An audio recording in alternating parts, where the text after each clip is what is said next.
Hey people, it's Stokely. Now this is another Black Heroes video. This is Stokely Carmichael and I'm using the source as history.com. Stokely Carmichael was a US civil rights activist who in the 1960s originated the black nationalism rallying slogan Black Power. Born in Trinidad, he immigrated to New York City in 1952.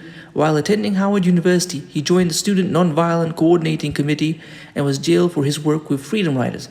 He moved away from MLK's nonviolence approach to self-defense. Did you know Stokely Carmichael was only 19 when he participated in 1961 freedom rides? He became the youngest person in prison for his participation after he was arrested while attempting to integrate a whites-only cafeteria in Jackson, Mississippi. In 1954, at the age of 13, Stokely Carmichael became a naturalized American citizen, and his family moved to a predominantly Italian and Jewish neighborhood in the Bronx called Morris Park. Soon, Carmichael became the only black member of a street gang called the Morris Park Dukes. In 1956, he passed the admissions test to get into the prestigious Bronx High School of Science, where he was introduced to an entirely different social set, the children of New York City's rich white liberal elite. Carmichael was popular among his new classmates. He attended parties frequently and dated white girls. However, even at that age, he was highly conscious of the racial differences that divided him from his classmates. Carmichael later recalled his high school friendships in harsh terms. Now I realize how phony they all were, how I hate myself for it. Being liberal was an intellectual game with these cats. They were still white, and I was black. Although he had not been aware of the American civil rights movement for years, it was not until one night. Although he had been aware of the American civil rights movement for years, it was not until one night towards the end of high school when he saw footage of a sit-in on television that Carmichael felt compelled to join the rapid struggle. When I first heard about the Negroes sitting at lunch counters down south, he later recalled, I thought they were just a bunch of publicity hounds. But one night when I saw those young kids on TV getting them back up on the lunch counter stools after getting knocked off them, sugar in their eyes, ketchup in their hair, well, something happened to me. Suddenly I was burning. He joined the Congress of Racial Equality Corps, picketed a Woolworth store in New York, and traveled to sit-ins in Virginia and South Carolina. A stellar student, Carmichael received scholarship offers to a variety of prestigious, predominantly white universities after graduating high school in 1960. He chose to attend the historically black Howard University in Washington, D.C. There he majored in philosophy, studying the works of Kwame, Sartre, and Santayana, and considering ways to apply their theoretical frameworks to the issues facing the civil rights movement. At the same time, Carmichael continued to increase his participation in the movement itself. While still a freshman in 1961, he went on to his first freedom ride, an integrated bus tour through the South to challenge the segregation of interstate travel. During that trip, he was arrested in Jackson, Mississippi for entering the whites-only bus stop, a waiting room, and jailed for 49 days.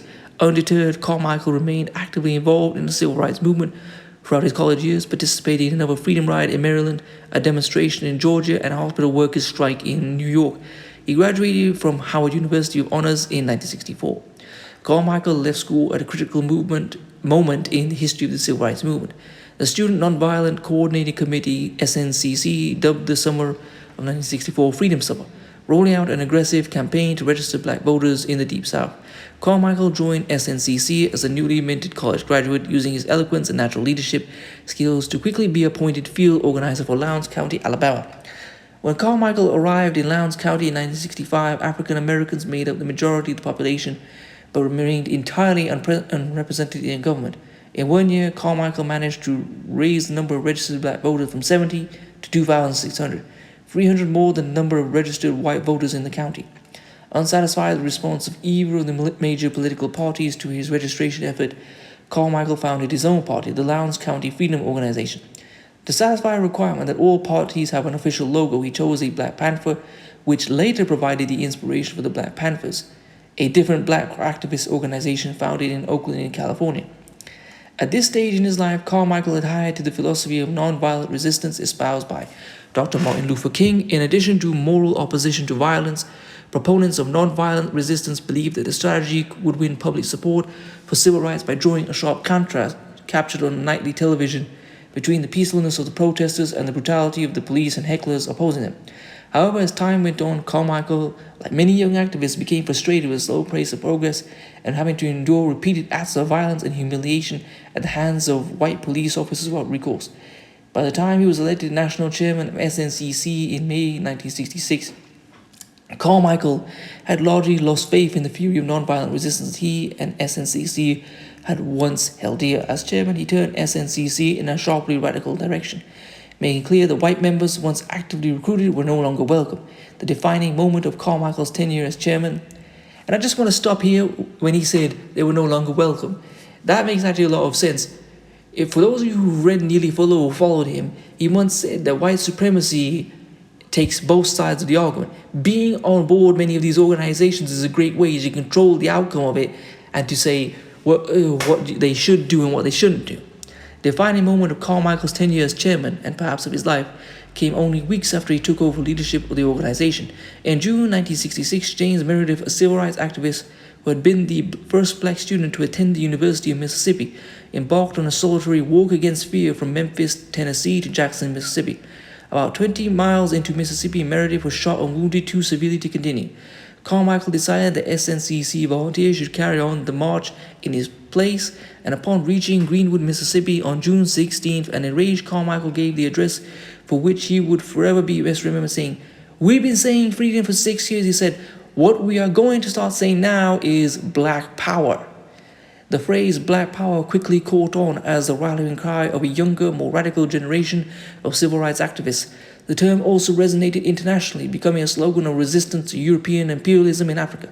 In his 1968 book, Black Power, The Politics of Liberation, Carmichael explained the meanings of Black Power. It is a call for black people in this country to unite, to recognize their heritage, to build a sense of community. It is a call for black people to define their own goals, to lead their own organizations. Black Power also represented Carmichael's break with King's doctrine of nonviolence as end goal of racial integration. Instead, he associated the term with the doctrine of black separatism, articulated most prominently by Malcolm X. "When you talk of Black Power, you talk of building a movement that will smash everything Western civilization has created," Carmichael said. In one speech, unsurprisingly, the turn to Black Power proved controversial, evoking fear in many white Americans, even those previously sympathetic to the civil rights movement, and exacerbating fissures within the movement itself under older proponents of nonviolence and younger advocates of separatism. Martin Luther King called Black Power an unfortunate choice of words. And I want to stop people right here. People say Black Power is like white power. And I remember something that Jason Black once said, and I don't remember the full speech, but he said, "Do you understand how I talk about survival and I was able to do it while taking away anyone's human rights, while imprisoning them or taking away their ability to live their life? That's the difference between us and them." Notice that in any black country in the world, even in a country like South Africa where there's a white minority, there isn't black police beating and shooting white people. There isn't laws being passed to throw white people in jail for the most frivolous of things. In fact is, I've noticed throughout the history that you can count, black people have not interacted with white people in order to brutalize and dominate them. It's only been the reverse. So black power and white power cannot be compared to be the same thing. Anyway, let's keep going. In 1967, Carmichael took a transformative journey, traveling outside the United States to visit with revolutionary leaders in Cuba, North Vietnam, China, and Guinea. Upon his return to the United States, he left SNCC and became Prime Minister of the more radical Black Panthers. He spent the next 2 years speaking around the country and writing essays on black nationalism, black separatism, and increasingly Pan-Africanism, which ultimately became Carmichael's life cause. In 1969, Carmichael quit the Black Panthers and left the United States to take up residence in Conakry, Guinea, where he dedicated his life to the cause of Pan-African unity. "America does not belong to the blacks," he said, explaining his departure from the country. Carmichael changed his name to Kwame Toure to honor both the presidents of Ghana, Kwame Nkrumah, and the president of Guinea, Sekou Toure. And I actually want to point this out. Now that I hear his his new name, Kwame Toure, it reminded me of a speech that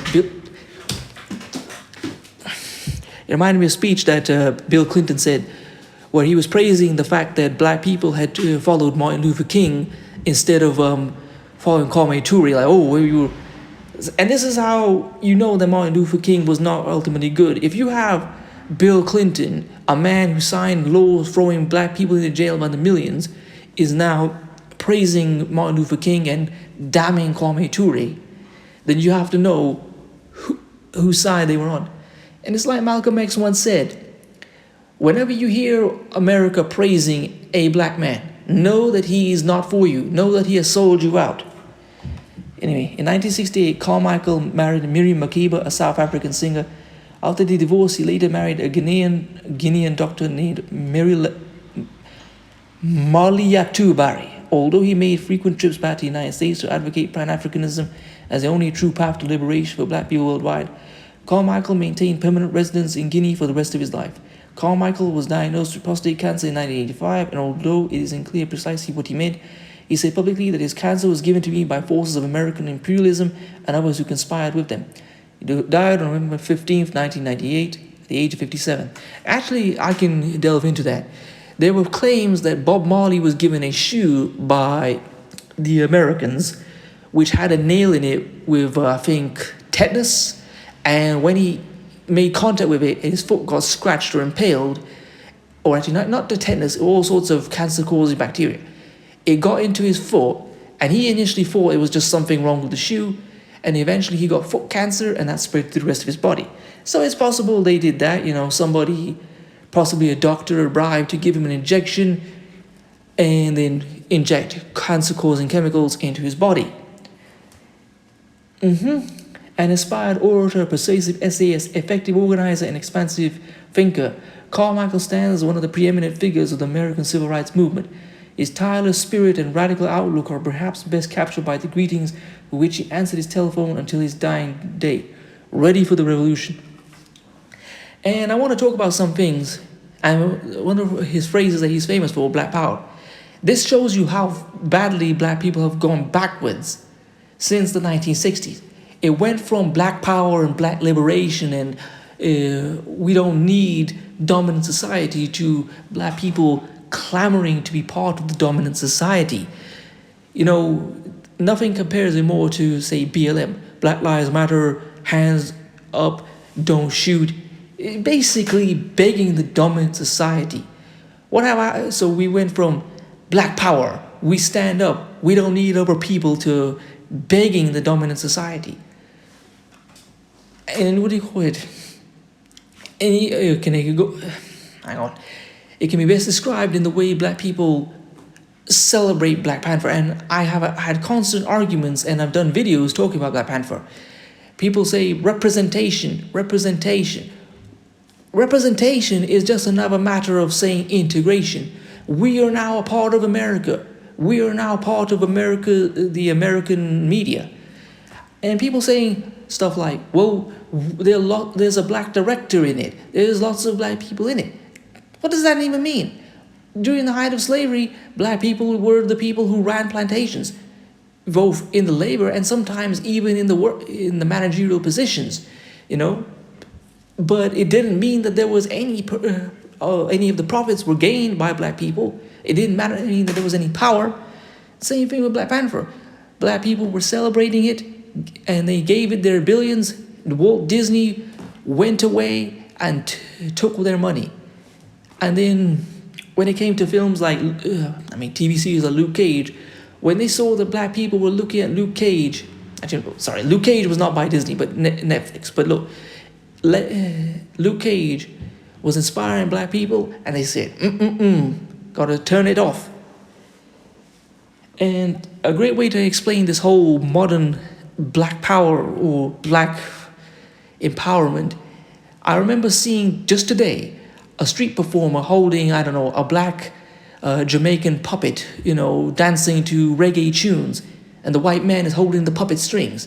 And that's what it is. All these fake black empowerment ideas are about a white society putting their forward and saying, this is what is important. This is what you need to think is important and you need to stand for.